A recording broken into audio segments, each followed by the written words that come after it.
Satyabama Institute of Science and Technology, Chennai and Sri Perumbudur. வணக்கம். மாதாவரம் தொகுதியில் இன்றைக்கி MLA அலுவலகத்தை திறந்து வச்சுருக்கிறோம். ஏற்கனவே பார்த்திங்கன்னா நம்ம மாவட்ட தலைமை அலுவலகத்தில் தொடர்ந்து பார்த்திங்கன்னா மக்களோட கோரிக்கைகள் தொடர்பான மனு வாங்கப்பட்டிருந்துச்சு.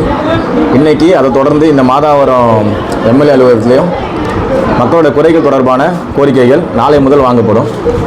நாளை காலையில் 10 மணிலேருந்து பார்த்தீங்கன்னா தினந்தோறும் பார்த்தீங்கன்னா காலையில் 10 மணிலேருந்து நைட்டு 10 மணி வரைக்கும் நம்மளோட கழக தோழர்கள் இங்கே இருப்பாங்க. ஸோ மக்கள் பார்த்திங்கன்னா அவங்களோட குறைகளை நேரடியாக சொல்ல விரும்புகிறன்றவங்கள இங்கே தாராளமாக சொல்லிட்டு போகலாம். இதுக்கு முன்னாடி நம்ம ஏற்கனவே அறிவித்து ஒரு வருஷமாக பார்த்தீங்கன்னா உங்கள் குரல் எங்கள் கரம் திட்டத்தை செயல்படுத்திகிட்டு இருக்கோம். ஒருவேளை நேரில் வர முடியாதவங்க அதுலேயும் அவங்களோட குறைகளை பதிவு செய்யலாம். நேரில் பண்ணிங்கன்னா இன்னும் கொஞ்சம் நல்லாயிருக்கும். அது இந்த பேட்டி மூலிமா உங்கள்கிட்ட சொல்லிக்கிறேன். ரொம்ப நன்றி. தொடர்ந்து 20 வருடங்களாக தாலுக்கா தாலுக்கா வரையும் பொதுமக்கள் நடந்து போகிறாங்க. ஆட்டோ வசதி கூட குறைவாக தான் இருக்குது. அந்த கோரிக்கையை உங்களுக்கு நிறைவேற்றுவீங்களா? நான் வீடியோ சொன்னதே திருப்பி என்கிட்ட சொல்கிறீங்கன்னு ஆல்ரெடி அதை தான் நம்ம வீடியோலையும் சொல்லியிருந்தோம். மாதாவரம் தொகுதி முழுசாகவே பார்த்தீங்கன்னா ரோட் கனெக்டிவிட்டி ரொம்ப கம்மியாக இருக்குது. அதை எந்த அளவுக்கு பார்த்தீங்கன்னா இம்ப்ளிமெண்ட் பண்ண முடியுமோ அதை நம்ம இம்ப்ளிமெண்ட் பண்ணுறது நம்ம ஆல்ரெடி தேர்தல் அறிக்கையிலையும் கொடுத்துருந்தோம். கண்டிப்பாக அதை நம்ம அதுக்கான சாத்தியக்கூறுகள் என்னென்ன இருக்குன்னு பார்த்து கண்டிப்பாக நிறைவேற்றுவோம். மழைநீர் கால்வாய் போன ஆட்சியில் தோணுனாங்க, முடிவடையாத நிலை இருக்குது. அதுக்காக தோண்டப்பட்ட சாலைகள் கூட முடிவடையல. அந்த பணிகள் எவ்வளோ சீக்கிரத்தில் நீங்கள் தொடங்க போகிறீங்க? அது எவ்வளோ அதன் மீது நீங்கள் அக்கறை காட்ட போகிறீங்களா, இல்லை அது போன ஆட்சின்றதுனால அதை அப்படியே விட்டுருவீங்க? போன ஆட்சி இந்த ஆட்சிலாம் எங்களுக்கு இல்லைண்ணா. எங்களை பொறுத்த வரைக்குமே எல்லாருமே நம்மளுக்காக ஓட்டு போட்ட மக்கள் நம்ம மக்கள் தான். எல்லாருக்கும் நம்ம ஏற்கனவே சொன்ன மாதிரி இந்த எலெக்ஷன் முடிஞ்சதுக்கப்புறம் நிறைய பரபரப்பான சூழ்நிலை இருந்தது. முடிஞ்சு நம்ம பார்த்தீங்கன்னா இந்த வெற்றியை பரிசா கொடுத்த மக்களுக்கு நன்றி சொல்லிட்டு இருந்தோம். எல்லாம் ஆல்மோஸ்ட் முடிச்சுக்கணும். இன்னையில இருந்து பார்த்தீங்க அப்படின்னா மக்களோட குறைகள் என்னென்னதை கேட்டிருக்கோம். எந்தெந்த இடத்துல சீரியஸஸ் அதிகமாக இருக்கும் ஒர்க் பண்ண ஆரம்பிப்போம். ஃபஸ்ட்டு ரோடு சரியில்லை, ரோடுக்கு இம்பார்ட்டன்ஸ் கொடுப்போம். நிறைய இடத்துல பார்த்தீங்கன்னா ட்ரைனேஜ் கனெக்ஷன் கொடுத்து ட்ரைனேஜ் இம்ப்ளிமெண்ட் ஆகாமல் இருக்குது. நிறைய இடத்துல பார்த்தீங்கன்னா வாட்டர் கனெக்ஷன் கொடுத்து வாட்டர் இன்னும் இம்ப்ளிமெண்ட் ஆகாமல் இருக்குது. ஸோ இந்த மாதிரி என்னென்ன இருக்கோ எதெல்லாம் ஃபாஸ்ட்டாக பண்ண முடியுமோ அதெல்லாம் நம்ம இம்ப்ளிமெண்ட் கண்டிப்பாக பண்ணுவோம். மாதவரம் தொகுதியில் பார்த்தீங்கன்னா பட்டா யாருக்குமே பட்டா ஒரு சைடில் பட்டா கிடையாது. நீங்கள் பட்டா கொடுக்குறேன்னு சொல்லுவீங்க, எப்படி பார்க்குறீங்க?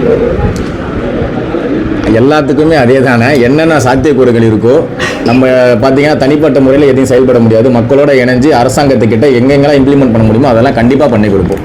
இது கண்டிப்பாக மக்களுக்கான ஒரு அரசாக இருக்கும். மாதவரம் ரவுண்டா நிறைய போக்குவரத்து அதிகமாக காலையிலும் சரி இல்லை ஈவினிங்கும் சரி போக்குவரத்து அதிகமாக இருக்குது. அந்த போக்குவரத்து எந்த அளவுக்கு கட்டுப்படுத்துவீங்க? போக்குவரத்து அதிகமாக இருந்தால் நல்லது தானே. போக்குவரத்து அதிகமாக இருக்கா இல்லை போக்குவரத்தால் டிராஃபிக் அதிகமாக இருக்கா? போக்குவரத்து நெரிசல் அதிகமாக இருக்கு. கண்டெய்னர் லாரியில இருந்து எல்லாமே அதிகமாக போக்குவரத்து நெரிசலாக இருக்குது. அதை எப்படி பார்க்குறீங்க? அதான் போக்குவரத்து நெரிசல் தொடர்பாக இது வரைக்கும் எந்த கம்ப்ளைண்ட்டும் பப்ளிக் கிட்ட இருந்து வரலன்னா வந்தால் அதுக்கான நடவடிக்கை கண்டிப்பாக எடுக்கும். இப்போ மாதவரம் பார்த்தீங்கன்னா குடியிருப்பு பகுதியில் அதிகம் நிறைந்த இடமாயிடுச்சு. இதுக்கு முன்னாடி பார்த்தீங்கன்னா இண்டஸ்ட்ரியல்ஸ் இருந்துச்சு. இப்போ குடியிருப்பு பகுதிகள் அதிகம் கண்டெய்னர் யார்ட்ஸ் அதிகமாக அப்ரூவல். கண்டிப்பாக இந்த யார்ட்ஸை கண்ட்ரோல் பண்ணுறதுக்கான நடவடிக்கைகள் மேற்கொள்ளப்படுமா? ஏன்னா நிறைய விபத்துகள் தொடர்ந்து நடந்துகிட்டே இருக்கு. விபத்துகள் பார்த்தீங்க அப்படின்னு சொன்னால் நிறைய இருசக்கர வாகனங்கள் கண்டெய்னரில் ஆக்சிடென்ட்ல நிறைய இடத்துக்கு இருக்கிறோம். இதை தடுக்கிறதுக்கான முயற்சிகள் உங்களுக்கு எப்படி இருக்கும்? மக்களுடைய பார்வை பார்த்தீங்கன்னா நீங்கள் வந்ததுக்கப்புறம் கண்டிப்பாக இதெல்லாம் தீர்வு கிடைக்கும் அப்படின்னு ஒரு எதில் இருக்கிறாங்க. அதை நீங்கள் நிறைவேற்ற போறீங்க அப்படின்னு ஒரு எண்ணத்தோடு இருக்கிறாங்க. எவ்வளோ சீக்கிரம் நிறைவேற்றுவீங்க? இந்த கண்டெய்னர் எப்படி கண்ட்ரோல் பண்ண போறீங்க? கண்டெய்னர் அதாவது நீங்கள் சொன்னதானா இது பார்த்தீங்கன்னா இண்டஸ்ட்ரியல் ஏரியா. நம்ம கண்டெய்னரை கண்ட்ரோல் பண்ண முடியாது. ஆனால் அதை பப்ளிக் டிஸ்டர்பன்ஸ் இல்லாமல் எந்த அளவுக்கு பண்ணணுமோ அந்த அளவுக்கு நம்ம கண்டிப்பாக பண்ணுவோம். இங்கே இருக்கிற எல்லா விஷயமும் நம்ம சொல்லியிருக்கோம். இந்த நம்ம பார்த்தீங்கன்னா தொகுதி சார்ந்து நம்ம என்னென்ன பிரச்சனைகள் இருக்குன்றதை தாண்டி அந்தந்த பகுதி சார்பாக என்னென்ன பிரச்சனைகள் இருக்குது அந்த பகுதி வாழ் மக்களோட நம்ம டிஸ்கஸ் பண்ண போகிறோம். அதை தான் நம்ம இந்த நன்றி அறிவிப்பு கூட்டத்தை சொல்லிட்டு இருந்தோம். ஸோ அவங்களே கூப்பிட்டு வச்சு என்ன பண்ணால் நல்லா இருக்கும். ஏன்னா அவங்களோட அன்றாட வாழ்க்கை முறையை நம்ம டிஸ்டர்ப் பண்ணக்கூடாது. ஏன்னா நீங்கள் பார்த்தீங்கன்னா கண்டெய்னர் அஃபெக்ட் பண்ணுற பேர் நான் அன்றைக்கி காலையில் ஸ்கூலுக்கு போகிறவங்க இருப்பாங்க, அன்றைக்கி காலையில் வேலைக்கு போகிறவங்க இருப்பாங்க. நம்ம அவங்கள டிஸ்டர்ப் பண்ணிடக்கூடாது. தேவையில்லாமல் ரூட்டை சுற்றி விட்றேன் மாற்றி விட்றன்ற பேர் அவங்களே டிஸ்டர்ப் பண்ணிடக்கூடாது. ஸோ அவங்ககிட்டே டிஸ்கஸ் பண்ணி எதை பண்ணால் நல்லா இருக்குன்ற அந்த ஃபீட்பேக் வாங்கி நம்ம அதை இம்ப்ளிமெண்ட் பண்ணுவோம். ஓகேங்களா? மாதவரத்தில் மாதவரம் ஏரி இருக்கு, ரெட் ஏரியா பணிகள் முடிக்கப்படாம முன்னாள் சட்டமன்ற உறுப்பினர் படகு சவாரி துவங்கி இருக்கிறாரு. அந்த பணிகள் நிறைவேறதுக்கான பணிகளை நீங்க ஆய்வு பண்றீங்களா? எப்போ துவங்க போறீங்க? ஆனால் இது ஏற்கனவே கொடுத்த ப்ராஜெக்ட்ஸு இப்போ நடந்துட்டு இருக்க ப்ராஜெக்ட்ஸு இது எதையுமே நம்ம இது வரைக்கும் ஆரம்பிக்கவே இல்லை. இப்போ பார்த்தீங்கன்னா நெக்ஸ்ட் வீக் ஃப்ரைடே பார்த்தீங்கன்னா நம்ம எல்லா கார்பரேஷன்லேருந்து மெட்ரோ வாட்டர்லேருந்து இபிலேருந்து எல்லா ஏஇ கிட்ட என்னென்ன ப்ராஜெக்ட்ஸ் நடந்துகிட்டு இருக்குது, என்னென்ன ப்ராஜெக்ட் முடிஞ்சிருக்கு, முடிஞ்ச ப்ராஜெக்ட்லாம் கரெக்டாக முடிஞ்சிருக்கா, இப்போ கண்டினியூ ஆகிற ப்ராஜெக்ட்லாம் கரெக்டாக போய்கிட்டு இருக்கா, அடுத்து என்னென்ன ப்ராஜெக்ட்லாம் அப்கமிங்கில் இருக்குன்ற டிஸ்கஷன் மீட்டிங் நெக்ஸ்ட் வீக்கில் இருக்குது.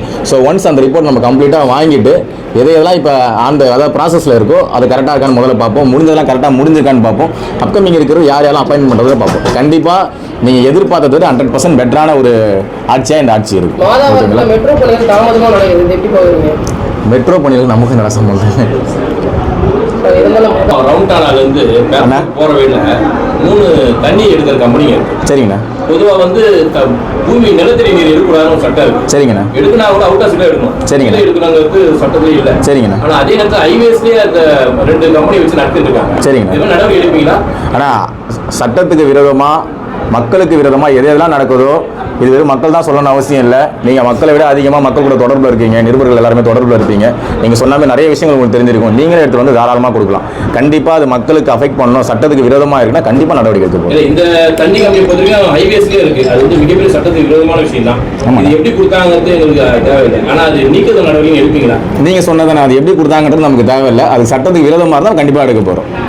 அதே மாதிரி காவல் நிலையங்களுக்கான கண்காணிப்பு கேமராவா அமைக்கப்பட்டிருக்காங்க. கண்காணிப்பு கேமராவா கண்காணிப்பு குழுவா? நம்முடைய சர்க்குலர் தேவையில்லாத இடங்கள்ல தான் கண்காணிப்பு அறைகள் கட்டப்படும். ஓகேண்ணா. முக்கியமா மக்கள் கூடுற இடத்துலயோ சரிண்ணா. இல்ல அதிகமான மக்கள் நெருக்கம் இருக்கிற இடத்துல வந்து கண்காணிப்பு அறைகள் வந்து ரொம்ப கம்மியா இருக்கும். ஓகேண்ணா. அதன் மீது எந்த மாதிரியான நடவடிக்கை மேற்கொள்ள போறீங்க? ஏன்னா இப்ப வந்து பாத்தீங்கன்னா காவலர்களை கேட்கும் போது காவலர்கள் கம்மியா இருக்கிறாங்க, அதனால அங்க அமைக்க முடியலன்னு சொல்றாங்க. இப்போ ரெட்டையில இருந்து நம்மளுடைய மாதாவரம் சர்க்கிள் வரும்போது பாத்தீங்கன்னா மொத்தமே 4 கண்காணிப்பு இருந்தா நம்ம மாதாவரம் குளத்தூர் சாரதி சம்பந்தமா இருக்கும். இதை அதிகப்படுத்துவீங்களா இல்ல இதற்கான நடவடிக்கை எப்படி மேற்கொள்ள? கண்காணிப்பு அறைன்றது பார்த்தீங்கன்னா அந்த ஏரியாவோட பாப்புலேஷனை பொறுத்து உங்களுக்கு தெரியாது. அது ஒன்றும் இல்லை. எந்த அளவுக்கு ஏரியா பாப்புலேஷன் அதிகமாக இருக்கும் அந்த இடத்துல குற்றத்தை தடுக்கணுன்றதுக்காக கண்காணிப்பு அறை கூடுதலாக நம்ம போலீஸ் டிபார்ட்மெண்ட்டில் உருவாக்கப்படுது. இன்கேஸ் இப்போ வந்து நீங்கள் பார்த்தீங்கன்னா இது மாதாவரம் பார்த்தீங்கன்னா ஃபுல் அண்ட் ஃபுல் மைக்ரேட் ஆன ஏரியா, டெவலப் ஆகிற ஏரியா. இந்த மீன் டைமில் வந்து பார்த்தீங்கன்னா பாப்புலேஷன் அதிகமாக இருக்கும். அந்த மாதிரி இருக்கிற டைமில் குற்றச்செயல்கள் அதிகமாக இருக்குது. இந்த இடத்துல கண்காணிப்பு வேணும்னு சொல்லிட்டு பொதுமக்கள் கொடுத்தா கண்டிப்பாக பண்ணுவோம். அதை தான் சொல்லிக்கிட்டு இருக்காங்க. எங்கள் பொதுமக்களுக்கு என்னென்னலாம் வேணும்னு கொடுங்க, அதை கண்டிப்பாக நம்ம பண்ணி தருவோம் தான் சொல்கிறோம். மாதவரம் ரவுண்டானது பெரம்பூர் மூலக்கடை போகிற வழியில் வந்து ரோடு வந்து இன்னும் சரியே ஆகலை. சரிங்கண்ணா. அடிக்கடி விபத்து ஏற்படுதா? சரிங்கண்ணா. சரிங்கண்ணா. போலீஸ் துறை சேர்ந்தவர் உயிரிழந்திருக்காரு. ஆமாம் தெரியும். அந்த ரோடு எப்போ சீரமைக்கப்படும்?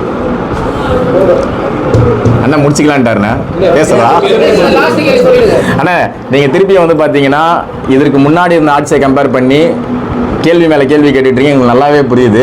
ஆனால் அங்கே திருப்பியும் சொல்கிறோம், நம்ம இங்கே நிறைய பிரச்சனைகள் இருக்குது. ஆனால் எந்த பிரச்சனை முக்கியமான பிரச்சனை, எந்த பிரச்சனை மக்களுக்கு தேவைன்றதை மக்கள் சொல்லட்டும் தான் நாங்கள் சொல்கிறோம். போகிறத விட மக்கள் எங்கே கேட்குறாங்களோ அந்த இடத்துல கட்டினா தான் நல்லாயிருக்கும், அது யூஸ்ஃபுல்லாக இருக்கும். எல்லா பிரச்சனையிலுமே அப்படி தான். தண்ணி பிரச்சனை வேணுமா, ரோடு முதல்ல வேணுமான்றது மக்கள் முடிவு பண்ணுறது. தண்ணி வரலன்றதும் பிரச்சனை தான், ரோடு இல்லைன்றதும் பிரச்சனை தான். ஆனால் தண்ணி முதல்ல வேணுமா, ரோடு முதல்ல வேணுமான்றது மக்கள் முடிவு பண்ணிட்டு நாங்கள் செய்கிறோம்னு சொல்கிறோம்.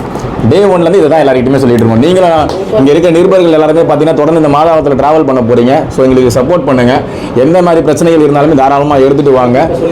இந்த இடத்த நம்ம ஆக்கப்பூர்வமாக Satyabama Institute of Science and Technology, Chennai and Sri Perumbudur.